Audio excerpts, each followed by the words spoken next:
Senator Mullen. You have 12 minutes, Senator. 12 minutes. 12. Thank you very much, Cathaoirleach. I would take as my starting point, welcoming the Ministers of the House first of all, of course, but I would take as my starting point Senator Burke's comment that the current Seanad is perhaps in a way that's never been the case before, is not in any way under the thumb of the government. I suspect that all depends on how you define the government, because I'm not sure that historians will necessarily take the view that this Seanad showed itself completely independent of the will of the Dáil in significant ways. And I would see that that is really the test of independence, that would happen from time to time. Whether it should happen or whether our system should allow that kind of conflict between the directly elected legislature, or how such a conflict might be allowed and managed, is a matter for another day's debate.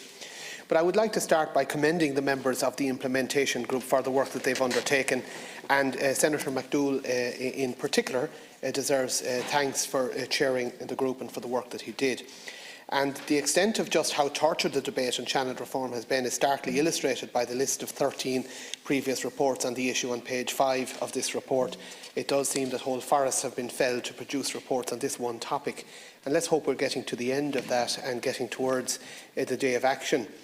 The 2016 programme for government said that the government would progress Seanad reform and the Manning report, and I quote, as a priority, and yet it took 18 months for the government to establish the group. It has taken 9 months for the report to be the subject of a debate in this House, and maybe there's reasons for those delays that I'm not aware of. The report contains a number of what might be described as minority reports, dissenting from certain conclusions of the report. Mine is not among them. I didn't make a submission. So I approach what I have to say here with a certain degree of humility, but I have to say that I have always been of the view that the changes that we need do indeed require constitutional change. And therefore, what I would like to see happen, speaking for myself personally, would go beyond the remit of the Manning report and indeed of this report. So I noted with interest the dissent of the Fine Gael senators who strongly attacked the report's conclusions, and they talk about real meaningful, tangible reform, and that it can only be achieved through constitutional change, through the holding of a referendum.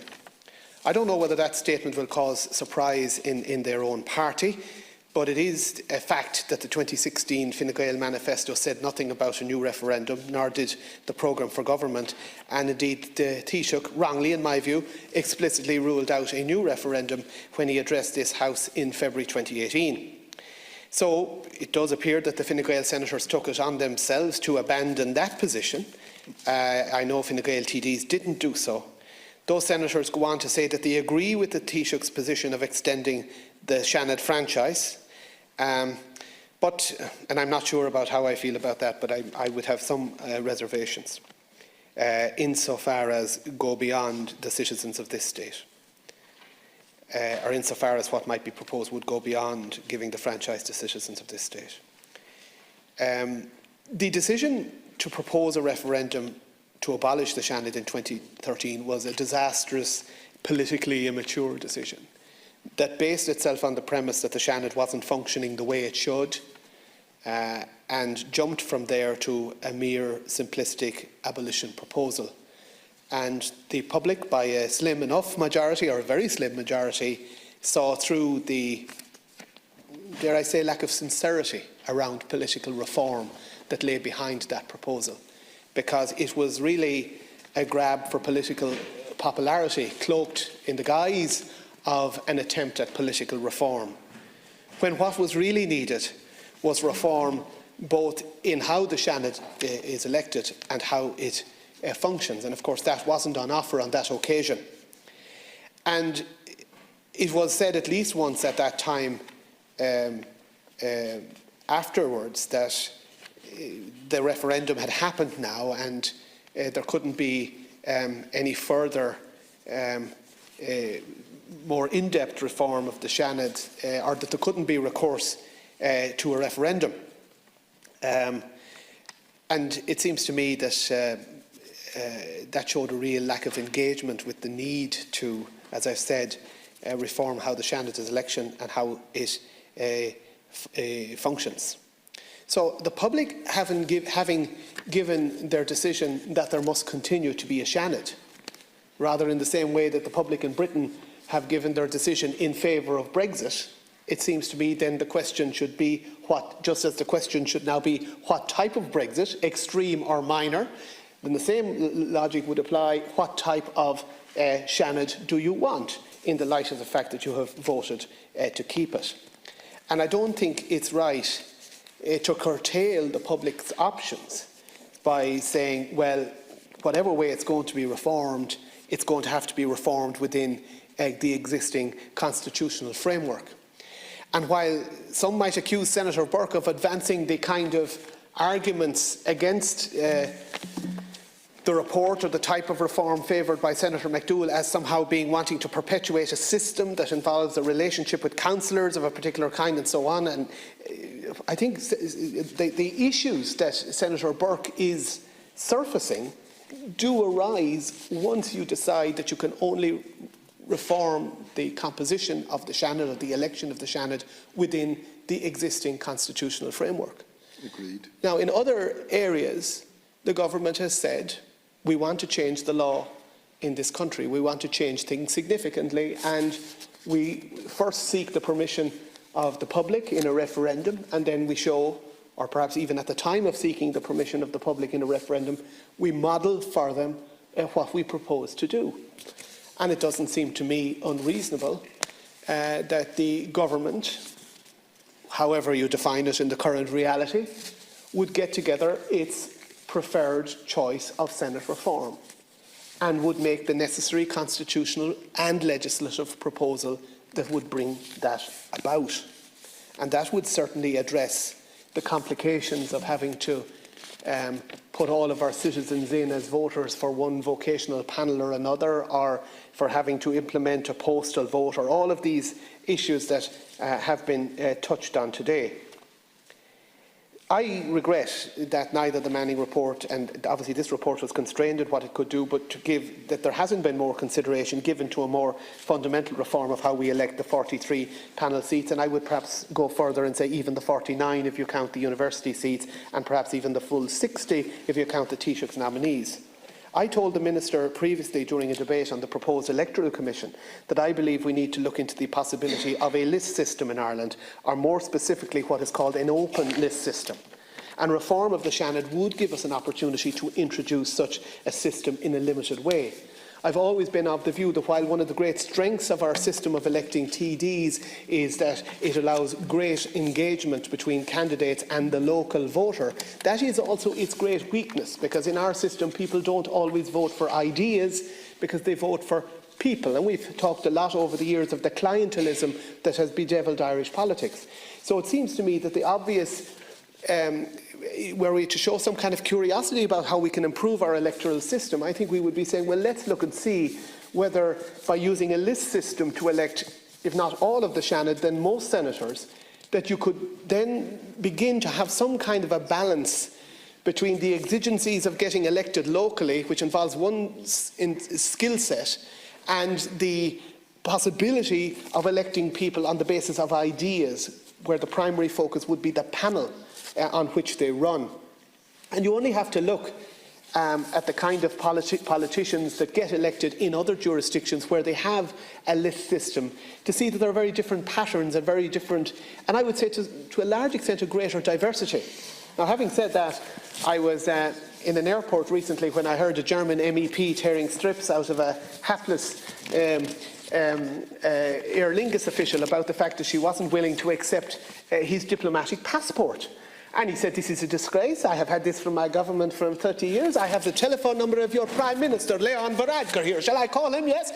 And I realised that it wasn't just because of their virtue that Irish politicians wouldn't do such a thing. It's because they're not elected on a list system, and they'd be conscious that there'd surely be somebody from a Haskra or Selbridge listening to them, even if they were boarding a flight in Hong Kong, that they could do themselves some electoral damage. So the list system does allow certain problems to come into it, whereby a certain sense of entitlement and disconnection, perhaps.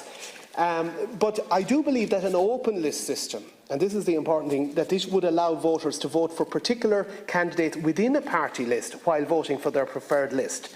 And this would preserve the right of voters to vote for their preferred candidates while also ensuring a purer form of PR, with all parties and particularly smaller parties represented proportionally. And Senator Higgins and others might be interested to note that the international academic evidence shows that list systems lead to more women being elected, 7% more women on average. Open list PR is in operation in various forms in Austria, Belgium, Croatia and the Czech Republic. Most importantly, this kind of system limits, provided it's an open list system, limits the ability of political parties to rig their candidates' list in favour of favoured insiders, and it strongly protects the representation of smaller parties and minority viewpoints. Those are the two things that it achieves: greater diversity among groups that get representation, and provided there is the possibility of changing the position in the list so that it's not an elite group proposed from a head office in the party. I think all of this would ensure a much greater openness in how the Seanad is elected, and that is our ultimate aim here, I think, which most people would share. I don't see any reason why such a system couldn't be implemented within the current panel system and constitutional framework, or do I? I think one has to, I don't mean to suggest, there is no reason such a system could be implemented within the current constitutional framework. Can I just comment briefly on the representation of university panels? Of course, I would support the broadening of the franchise to all graduates. Could have been done by an act of the Oireachtas any time over the last 40 years. I don't agree that there should be a number of small constituencies. I would certainly prefer a 6-seat national constituency. But if I'm honest, all over the years when I've been canvassing votes, I find myself having to apologise for the fact that university graduates get to elect senators and non-university graduates, such as my own parents, do not. And I don't think we can stand over that anymore. We know the origin of the university seats, and Senator McDougall's own grandfather was distinguished himself in political life as an NUI TD, if I'm not mistaken, and latterly as a senator, perhaps, if my memory serves me well. A man from my own neck of the woods, Michael Tierney, was a very eminent senator. But I would say this, and thank you for your indulgence on this, last Cathaoirleach. It of course made sense as well in terms of inclusion of the Protestant minority and their voice within the new state to represent Trinity adequately and fairly. But I think we need to be honest and say that this is an anachronism. And I would rather see a generous election of senators by citizens with no reference to specific vocational groups anymore, either at the university level or in terms of the other vocational representation. Finally, I am uncomfortable with the proposal about expanding the electorate abroad or even to Northern Ireland. Unless one does it by way of Taoiseach's nominee or some small subgroup to represent the diaspora, so to speak.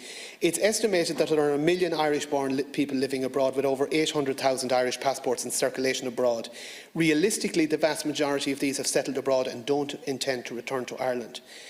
There's a very big leap between the proposal to grant a vote to these citizens in presidential elections, which is a largely ceremonial office, and granting them a vote in a direct election to a law-making chamber. I do not think that citizens abroad who paid no tax and have no day-to-day input in Irish society should be given such large influence. But I do accept that were we to move away from the university franchise, there should be some means of allowing Irish people abroad to continue to have a voice. But I think it should probably be achieved other than through the direct election of senators in the way that the rest of the population here at home engage in same. I'm conscious that I've gone over time, and I thank you for not closing me down sooner.